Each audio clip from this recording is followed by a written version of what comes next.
भारतीय संविधान को ऐसा बनाया गया है ताकि वो हर स्थिति से निपट सके, उसका बखूबी सामना कर सके। जब देश में कोई संकट आता है तो उस समय पूरा भारत मिलकर एकजुट होकर उसका सामना करता है, और जो भारत में संघात्मक व्यवस्था है वो एकात्मक हो जाती है। इन्हीं सब के बारे में आज हम चर्चा करेंगे, और आज का हमारा विषय है आपातकालीन उपबंध।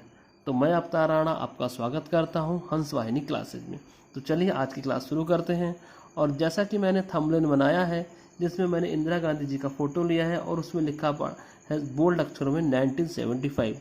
तो यह वह सी स्थिति है जिसने क्या है कि भारतीय संविधान को बदलने पे क्या करा, मजबूर होना पड़ा भारतीय संविधान को, इसलिए हमने उसको हाईलाइट किया है। तो चलिए आज की क्लास शुरू करते हैं।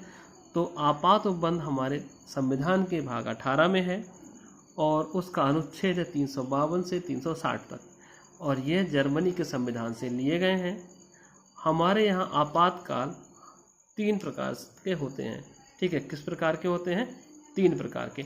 और आज हम बात करेंगे जिसकी वो है आपातकाल अनुच्छेद 352 के अनुसार। मतलब हम बात करेंगे आज राष्ट्रीय आपात की। चलिए तो बात करते हैं कि अनुच्छेद 352 के तहत क्या है, राष्ट्रीय आपात है।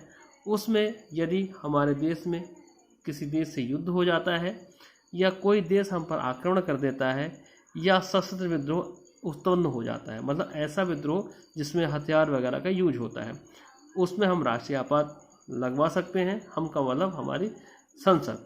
ठीक, आगे बात करते हैं 356 की, जिसमें राज्यों में संवैधानिक तंत्र विफल हो जाता है, उसमें राष्ट्रपति शासन लगता है। और तीसरी स्थिति है अनुच्छेद 360 वित्तीय आपात की। ठीक है, जिसमें हमारे यहाँ कोई वित्तीय संकट उत्पन्न हो जाए। ये अभी तक एक बार भी नहीं लगा है। तो जो आज का हमारा मुख्य मुद्दा है या हमारा क्या मेन टॉपिक है, वो हमारा क्या है, राष्ट्रपति आपात। ठीक है, तो चलिए आगे इसमें और बात करते हैं कि राष्ट्रीय आपात हमारा कौन सा अनुच्छेद है, 352 है। तो अगर आपसे पूछता है कि अब तक हमारे यहाँ कितनी बार राष्ट्रीय आपात लगा है, तो हमारे यहाँ 3 बार राष्ट्रीय आपात लगा है। एक लगा है 26 अक्टूबर 1962 को, जब चाइना ने हमारे पीठ पे छुरा घोंपा था, अर्थात चाइना ने हम पर क्या करा था, हमला करा था।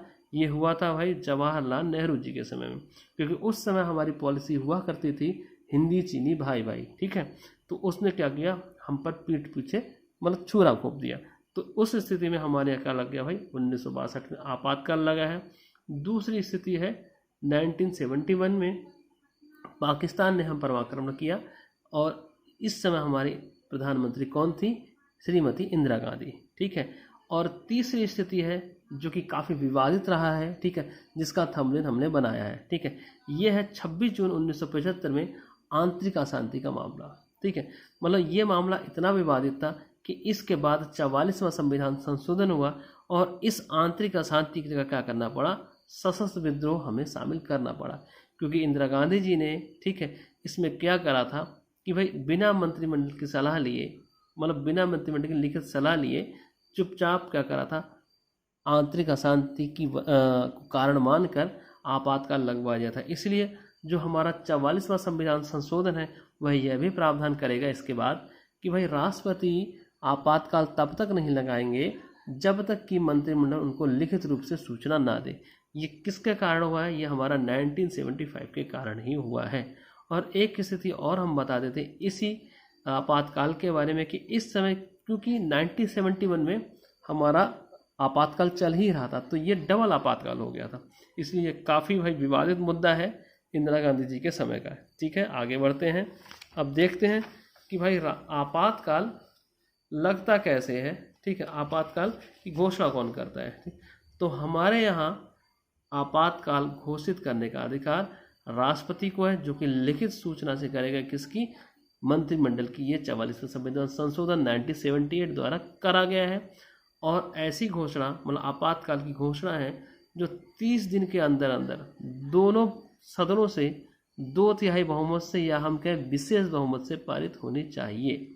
और अगर ये उद्घोषणा एक बार पारित हो जाती है या अनुमोदित हो जाती है तो 6 माह तक क्या है, वो जारी रहती है, और इसे आगे भी अनुमोदित करके 6-6 महीने तक आगे बढ़ाया जा सकता है। और इस उद्घोषणा की जो वापसी है वो लोकसभा साधारण बहुमत से ही प्रस्ताव पारित करके क्या कर सकती है, वापस कर सकती है। अगर हम बात करें कि जैसे हमारे यहाँ आपातकाल लग जाता है, ठीक है, तो उसका प्रभाव क्या रहता है कि देश में भाई क्या प्रभाव रहेगा। ठीक, तो प्रभाव क्या रहेगा हमारे यहाँ कि हमारे यहाँ यह प्रभाव रहेगा। देखिए भाई क्या क्या प्रभाव है।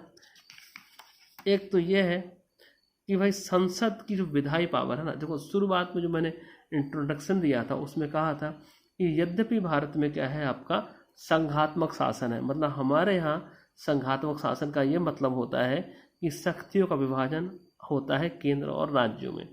तो हमारे यहाँ राज्य सूची अलग है जिस पर राज्य सरकार कानून बनाएगी, और संघ सूची अलग है जिसमें हमारी केंद्र सरकार कानून बनाएगी। तो जब आपातकाल लगता है तो ये विधायी शक्ति मतलब कानून बनाने की शक्ति का विस्तार संसद का मतलब केंद्र का राज्य सूची पर भी हो जाता है अनुच्छेद 250 के तहत। मतलब अनुच्छेद 250 में लिखा है कि भाई अगर आपातकाल लगता है तो राज्य सूची के विषय पर कानून कौन बनाएगा, संसद बनाएगा। इसका मतलब हमारे यहाँ शासन क्या हो जाएगा उस समय, एकात्मक हो जाएगा, उसका प्रतिरोध करेगा राष्ट्र पूरे पुरजोर पर। अब बात करें इसी प्रभाव की अगली बात कि अनुच्छेद 358 में क्या फर्क पड़ता है। तो अनुच्छेद 358 हमें बताता है कि जब युद्ध या बाह्य आक्रमण होता है तो अनुच्छेद 19 स्वतः निलंबित हो जाता है।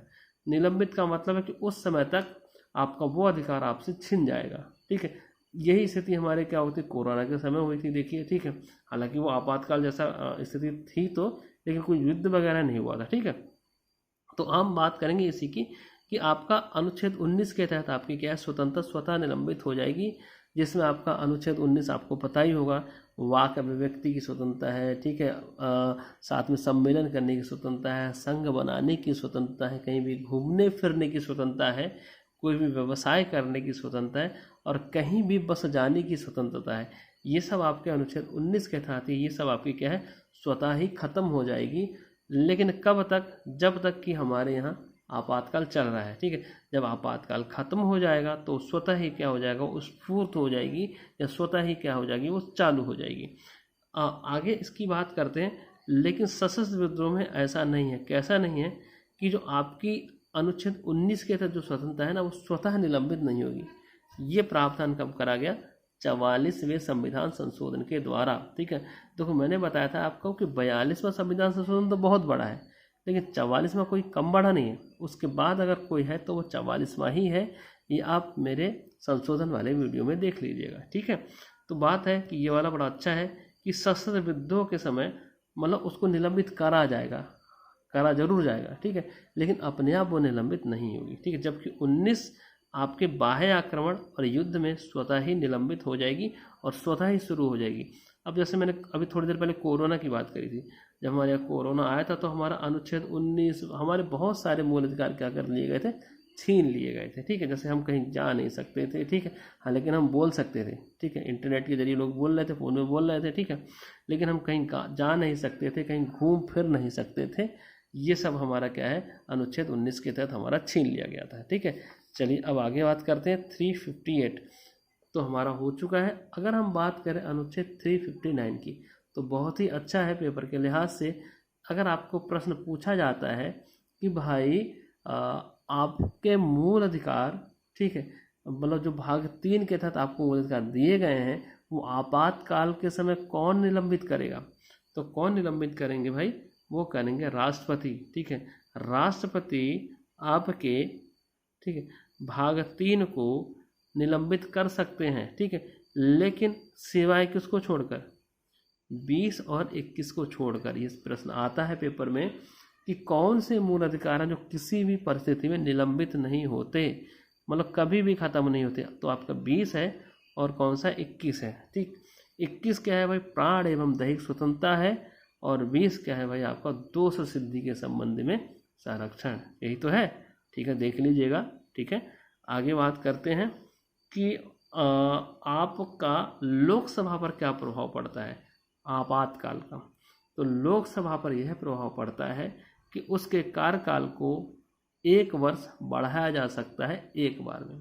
मतलब लोकसभा के कार्यकाल को भी हम क्या कर सकते हैं, आपातकाल के समय बढ़ा सकते हैं। ठीक है, तो यही फायदा होता है भाई किसी सरकार को कि भाई लोकसभा में वो चुनाव ना होने दे, ठीक है, और क्या कर दे भाई, आपातकाल लगा दे, ठीक है। तो इसीलिए इसी सब को रोकने के लिए अनुच्छेद जो संविधान संशोधन जो 44 है उसमें यह प्रावधान किया गया कि मंत्रिमंडल की लिखित, मतलब कम से कम मंत्रियों की तो सलाह होनी चाहिए कि भाई राष्ट्रपति जी क्या कर रहे हैं, आपातकाल लगा दें।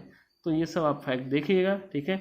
अगले जो वीडियो रहेंगे मेरे, ठीक है, वो मेरा रहेगा आपका संवैधानिक आपात के बारे में और साथ में वित्तीय आपात के बारे में, ठीक है। तो आप इसको देखिएगा, ढंग से पढ़िएगा, बड़ा ही इंपॉर्टेंट टॉपिक है, छोटा है, ठीक है।